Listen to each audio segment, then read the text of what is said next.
প্ৰিয় কৃষক বন্ধুসকল, আপোনালোকৰ বাবে লৈ আহিছোঁ এটা বহুত ভাল খবৰ। ইতিমধ্যে প্ৰধানমন্ত্ৰী কৃষক সন্মান নিধিৰ যিটো 20 নম্বৰ কিস্তি আছিলে, সেই কিস্তিৰ পইচাটো পোৱাৰ সময় ইতিমধ্যে আহি গৈছে। ইতিমধ্যে 19 নম্বৰ যিটো কিস্তি আছিলে, সেই 19 নম্বৰ কিস্তিটো আপোনালোকক ফেব্ৰুৱাৰী মাহৰ 24 তাৰিখে দিয়া হৈছিলে। কেন্দ্ৰীয় চৰকাৰৰ পৰা ডাইৰেক্ট আপোনালোকৰ বেংকত ট্ৰান্সফাৰ কৰা হৈছিলে। এইবাৰ সময় হৈছে, টাইম হৈছে এইবাৰ আপোনাৰ 20 নম্বৰ কিস্তিটো সোমোৱাৰ। তো 20 নম্বৰ কিস্তিটো জুন মাহত সোমোৱাৰ কথা আছিলে। তো কিমান তাৰিখে এই কিস্তিৰ ধনটো সোমাব আপোনালোকৰ একাউণ্টত, কেতিয়া সোমাব, সেই বিষয়ে আমি এই ভিডিঅ'টোত আজি আলোচনা কৰিম। তো ভিডিঅ'টো আপোনালোকে এৰি থৈ নাযাব বা স্কিপ নকৰিব। যদি এৰি থৈ যায় তেতিয়াহ'লে আপোনালোকৰ বহুত কিবা এটা ক্ষতি হ'ব পাৰে। কাৰণ ইয়াতে কেইবাটাও গুৰুত্বপূৰ্ণ কথা ক'ম, সেই কামখিনি যদি কৰা নাই তেতিয়াহ'লে আপোনাৰ একাউণ্টত সেই পইচাটো নোসোমাব পাৰে। সেইকাৰণে ভিডিঅ'টো মনোযোগ দি চাওক। মই যিখিনি কথা ক'ম বা যিখিনি ইয়াতে কৰিবলৈ দিম আপোনালোকে সেইখিনি কৰি ল'ব, তেতিয়াহে আপোনালোকৰ সেই 2000 টকাটো একাউণ্টত সোমাব।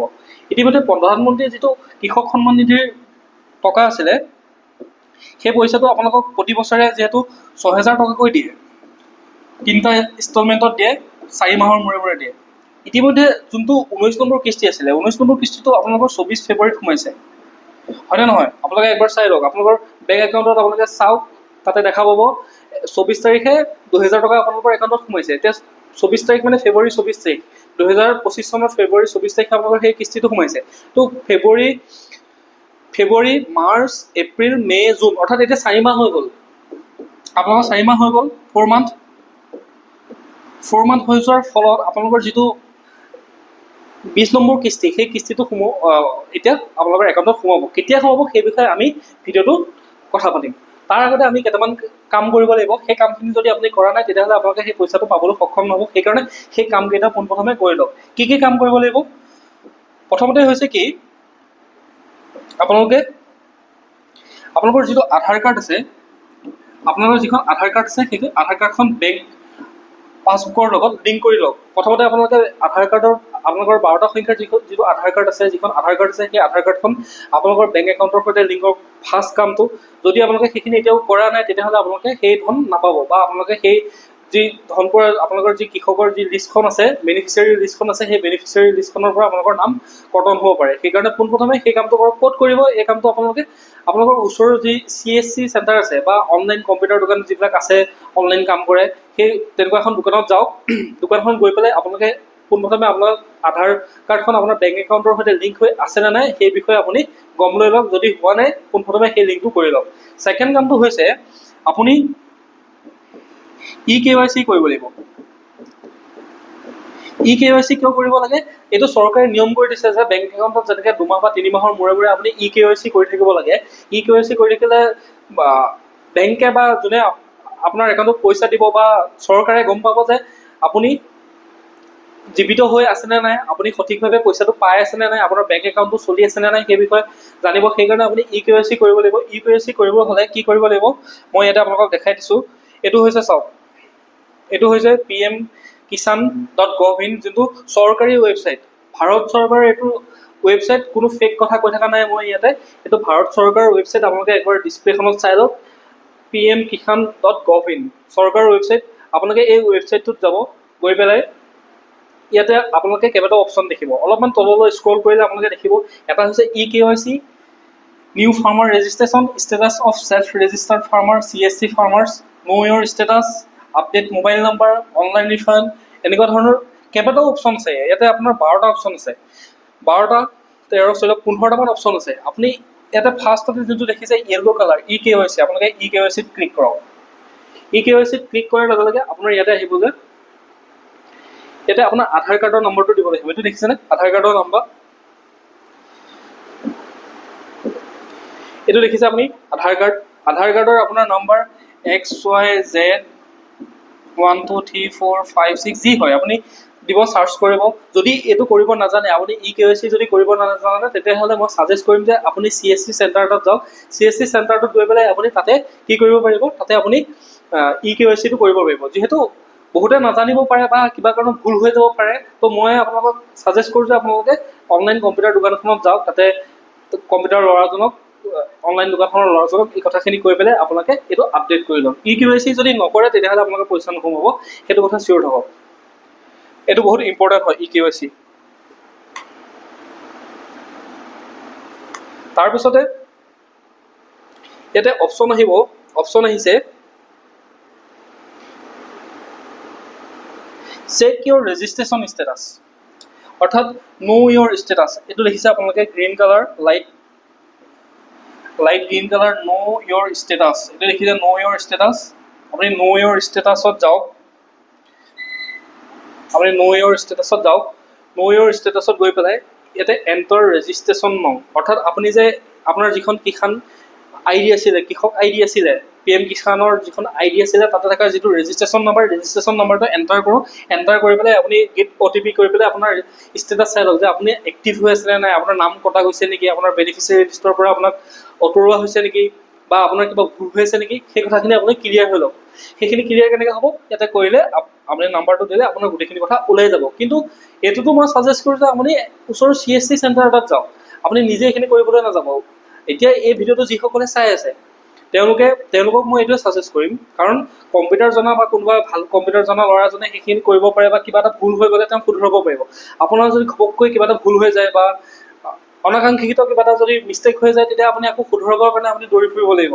আপুনি চৰকাৰী অফিচত যাব লাগিব, কেন্দ্ৰীয় চৰকাৰৰ যিটো ফোন নম্বৰ আছে তাত ফোন কৰিব লাগিব, বহুতখিনি আমাৰ প্ৰব্লেম হৈ যাব বা আপোনাৰ দৌৰা দৌৰি বেছি হ'ব। সেইকাৰণে জনা শুনা এজন মানুহৰ ওচৰত গৈ পেলাই আপুনি এইখিনি কাম কৰি ল'লে তেতিয়াহ'লে সুবিধা হ'ব। ঠিক আছে, এইটো কৰিলে আপুনি, এইটো কৰাৰ পিছত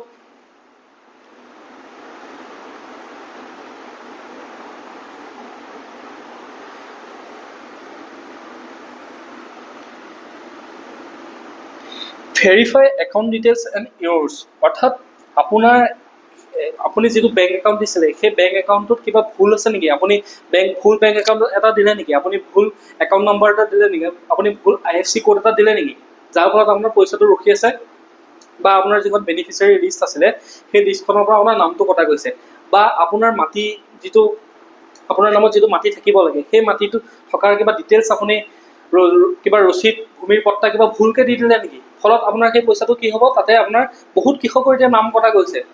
বহুত কৃষকে কি কৈছিলে 2000 টকাকৈ তেনেকৈ পাই আছিলে, কিছুমানে ফেক কৃষক আছিলে, ফেক কৃষকবিলাক যিবিলাকে ভুৱা কৃষক তেওঁলোকেও পাই আছিলে। এতিয়া চৰকাৰে এইটো ৱেবছাইট খুলি ইয়াতে তেওঁলোকে বহুতখিনি চেক কৰে, ইয়াতে অট'মেটিক চেক হৈ যাব। আপুনি কিবা এটা যদি ভুলকৈ দিছে সেইখিনি অট'মেটিক ওলাই যাব, আপুনি ইয়াতে ফাঁকি দি পেলাই আপুনি পইচা ল'ব নোৱাৰে, বা ফাঁকি দি পেলাই যদি পইচা লৈছে, যদি চৰকাৰে গম পায় আপোনাৰ শাস্তি আছে, আপুনি সেইটো এটা অপৰাধ কৰি আছে, আপুনি জানি শুনি পেলাই ভুল কৰি পেলাই আপুনি টকাটো চৰকাৰৰ পৰা লৈ আছে। তো সেইখিনি নহ'বৰ কাৰণে, সেইখিনি নঘটিবৰ কাৰণে আপুনি আপোনাৰ মাটিৰ পট্টাৰ কাগজ পাতিখিনি আপুনি শুদ্ধকৈ দিছিলে নে নাই, আপুনি 10,000 টকাৰ ওপৰত টকা লৈ পেলাই আপুনি PM কৃষক সন্মান নিধিৰ টকা লৈ আছে নেকি, বা অন্য ভুৱা ডকুমেণ্টছ দি পেলাই লৈ আছিলে নেকি, বা মাটিৰ পট্টা ভুলকৈ দিছিলে নেকি, বা আপোনাৰ বেংক একাউণ্ট ভুলকৈ দিলে নেকি, আপোনাৰ ডকুমেণ্টছ ভুলকৈ দিছে নেকি, সেই বস্তুখিনি আপুনি ক্লিয়াৰ হৈ লওক। এতিয়া আমি কি ডিছকাছ কৰিলোঁ, এটা হৈছে আপুনি আধাৰ কাৰ্ডৰ কামটো কৰি লওক। 2 নম্বৰতে হৈছে আপোনাৰ যিটো eKYC ক'লোঁ, eKYC, এইটো eKYC ইয়াতে আছে, eKYC কৰক। তাৰপিছতে নো ইয়ৰ ষ্টেটাছ, অৰ্থাৎ আপোনাৰ ষ্টেটাছটো চাই লওক। ইয়াতে ক'লোৱে মই নো ইয়ৰ ষ্টেটাছ, ইয়াতে আপুনি গোটেইখিনি পাব। এটা বেনিফিচিয়াৰী লিষ্ট বুলি এটা অপশ্যন আছে, দেখিছেনে, এইটো বেনিফিচিয়াৰী লিষ্ট। আপুনি ইয়াতে যদি যায়, বেনিফিচিয়াৰী লিষ্টত যদি যায়, বেনিফিচিয়াৰী লিষ্টতো আপুনি গৈ পেলাই যেতিয়া চাৰ্চ কৰিব, তাতে চাৰ্চ কৰিলেও আপোনাৰ লিষ্টখন আহি যাব যে আপোনাৰ নামটো আছেনে নাই, সেইখিনি কথা কনফাৰ্ম হৈ লওক। নহ'লে আপোনাৰ গাঁৱৰ বাকীসকল কৃষকে পইচা পাব, আপুনি মুখ মেলি চাই থাকিব লাগিব। তো সেইখিনি নহ'বৰ কাৰণে আপুনি সেইটো কাম কৰকগৈ গৈ, ঠিক আছে। তাৰপিছতে আপুনি যদি নতুন ফাৰ্মাৰ আহে ইয়াতে ৰেজিষ্ট্ৰেশ্যন কৰিব পাৰে, ইয়াতো গোটেইখিনি অপশ্যন আছে। তো যিসকলে পইচা পাইছে, মই সেইসকলৰ কাৰণে ভিডিঅ'টো বনাইছোঁ। যদি কোনোবাই নতুনকৈ ৰেজিষ্ট্ৰেশ্যন কৰিব বিচাৰে, যদি জানিব বিচাৰে, আপোনালোকে কমেণ্ট ছেকশ্যনত লিখক যে কেনেকৈ ধৰণে ৰেজিষ্ট্ৰেশ্যন কৰিব লাগে। মই এটা লাইভ দেখুৱাম আপোনালোকক, ইয়াতে আপোনালোকক গোটেইখিনি কৰি দেখাম। অটোখন এটা ডাঙৰ ডিছপ্লেত মই কৰি আছোঁ, যাতে আপোনালোকে গোটেই বস্তুখিনি ভালকৈ বুজি পায়, ঠিক আছে। মই এতিয়া আপোনালোকক ফেক ডকুমেণ্টছ দেখাই থকা নাই। ইয়াতে যদি আমি এনেকৈ ক্লিক কৰি দিওঁ, ইয়াতে অসমৰ দেখিছেনে, অসমৰ কিমান কৃষক আছে, 21,24,870 কৃষকে কি কৰি আছে, ইলিজিবল ফৰ বেনিফিচিয়াৰীজ, অৰ্থাৎ 21,24,870 কৃষকে টকা পাই আছে। তো এতিয়া আমি সেইখিনি কথা পাতিলোঁ। এই কামখিনি, এই 4টা কাম যদি আপুনি কৰা নাই, এই 4টা কাম আপুনি প্ৰথমে কৰি লওক, কৰি ল'লেহে আপুনি পইচা পাব, ঠিক আছে। তো নেক্সট কথাটো হ'ল কি, আমি এতিয়া জানিম যে পইচাটো কেতিয়া সোমাব। আমি পইচাটো কেতিয়া সোমাব যদি চাওঁ, এইখিনি চাওক, ৰাষ্ট্ৰীয় সংবাদ মাধ্যমত অৰ্থাৎ ৰাষ্ট্ৰীয় যিসমূহ সংবাদ মাধ্যম আছে সেই সংবাদ মাধ্যম নিউজ পেপাৰসমূহে হওক বা তেওঁলোকৰ যিবিলাক নিউজ চেনেল আছে ইয়াতে তেওঁলোকে কেতিয়া সোমাব ইয়াতে সকলোৱে কৈ আছে দেখিছে নিউজ 18 হওক মিণ্ট হওক ফাইনেন্সিয়েল এক্সপ্ৰেছ টাইমছ বুল জি নিউজ ইয়াতে গোটেইখিনি মই আপোনালোকক মিছা কথা কৈ থাকিবলৈ অহা নাই ইয়াতে মই লাইভ প্ৰুফ আপোনালোকক দেখাবৰ কাৰণেহে আপোনালোকক এইখিনি কথা জনাইছোঁ মই সেইটো কাৰণে কেতিয়া সোমাব এই পইচাটো কেতিয়া সোমাব এতিয়া আমি পইচাটো কেতিয়া সোমাব যদি চাওঁ আপোনালোকৰ যিটো 17 নম্বৰ ইনষ্টলমেণ্ট আছিলে 17 নং যিটো কিস্তি আছিলে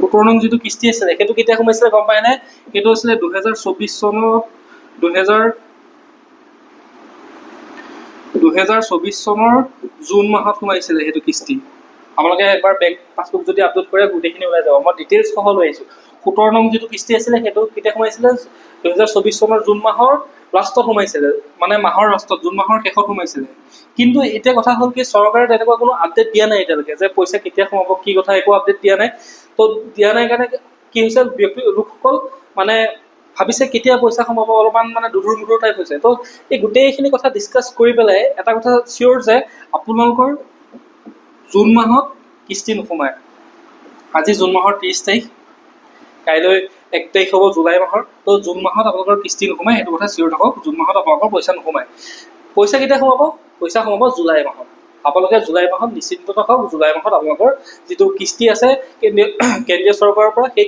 দিয়া সেই 2000 টকাটো আপোনালোকৰ জুলাই মাহত সোমাব জুলাই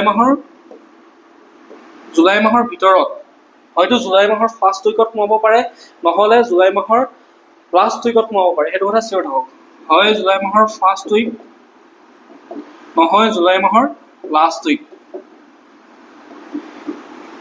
জুলাই মাহৰ ফাৰ্ষ্ট উইক নহ'লে জুলাই মাহৰ লাষ্ট উইক মাজত নোসোমায় চৰকাৰে হয় ফাৰ্ষ্টত দিব নহয় লাষ্টত দিব যিহেতু এতিয়া নতুনকৈ এইটো উইক ষ্টাৰ্ট হৈছে আজিৰ পৰা তো আজি সোমবাৰ এই সপ্তাহৰ ভিতৰতে আপোনালোকৰ পইচা সোমাব পাৰে তো আপোনালোকে বেংক একাউণ্টটো চাই থাকক চেক কৰি থাকক একাউণ্ট বেলেঞ্চটো আপোনালোকৰ পইচাটো হয়তো এই সপ্তাহতে সোমাব যদি এই সপ্তাহত নোসোমায় তেতিয়াহ'লে জুলাই মাহৰ লাষ্টলৈ আপোনালোকৰ পইচাটো সোমাব ইয়াতে যিমানসমূহ নিউজ পেপাৰ আছে মই গোটেইখিনিতে দেখাইছোঁৱে আপোনালোকক গোটেইখিনি নিউজ পেপাৰতে মই কেতিয়া পইচা সোমাব সকলো নিউজ পেপাৰতে খালি এটা কথাই লিখি আছে মই আপোনালোকক এটা ফেক কথা কৈ থকা নাই মনে সজা কথা কৈ থকা নাই সকলো নিউজ পেপাৰে এটাই কৈছে যে সকলো নিউজ পেপাৰে কৈছে যে জুন মাহত যিহেতু সোমাব লগা আছিলে কিন্তু জুন মাহৰ আজি 30 তাৰিখ হ'ল 30 তাৰিখলৈকে পইচা সোমোৱা নাই কাৰো একাউণ্টত তো জুন মাহত যদি সোমোৱা নাই তেতিয়াহ'লে জুলাই মাহৰ ফাৰ্ষ্টত সোমাব নহ'লে জুলাই মাহৰ লাষ্টত সোমাব তো ভিডিঅ'টো চোৱাৰ বাবে ধন্যবাদ এনেকুৱা ধৰণৰ ইনফৰ্মেটিভ ভিডিঅ' যদি আপোনালোকে পাই থাকিব বিচাৰে তেতিয়াহ'লে আজিয়ে চেনেলটো ছাবস্ক্ৰাইব কৰক যদি চেনেলটো ছাবস্ক্ৰাইব কৰি ৰাখে তেতিয়াহ'লে আপোনালোকক এইটো যে মই গোটেইখিনি ইনফৰ্মেশ্যন দি থাকিম একদম যেতিয়াই চৰকাৰে পইচাটো যিকোনো তথ্য চৰকাৰী যিকোনো তথ্য হওক অৰুণোদয়ৰ কথা হওক PM কিষাণৰ তথ্য হওক বা ৰেচন কাৰ্ডৰ তথ্য হওক সেই গোটেইখিনি এই চেনেলটোত এভেইলেবল পাব মই আপোনালোকক লাইভ কৰি দেখুৱাম ইয়াতে লাইভ আপোনালোকক কেনেধৰণে এপ্লাই কৰিব লাগে ক'ত যাব লাগে গোটেইখিনি দেখাম মই এনেই ফেক কিছুমান ভিডিঅ' সাজি পেলাই কথা কৈ নাথাকোঁ যিখিনি সত্য কথা সেইখিনি আপোনালোকৰ ওচৰত লৈ আহিম তো ভিডিঅ'টো চোৱাৰ বাবে ধন্যবাদ প্ৰিয় কৃষক বন্ধুসকল চেনেলটো ছাবস্ক্ৰাইব কৰিব ভিডিঅ'টো যদি ভাল পাইছে তেতিয়াহ'লে লাইক কৰিব লগতে আপোনালোকৰ বন্ধুবৰ্গৰ মাজত ভিডিঅ'টো শ্বেয়াৰ কৰিব যাতে সকলোৱে কথাখিনি গম পায় ঠিক আছে থেংক ইউ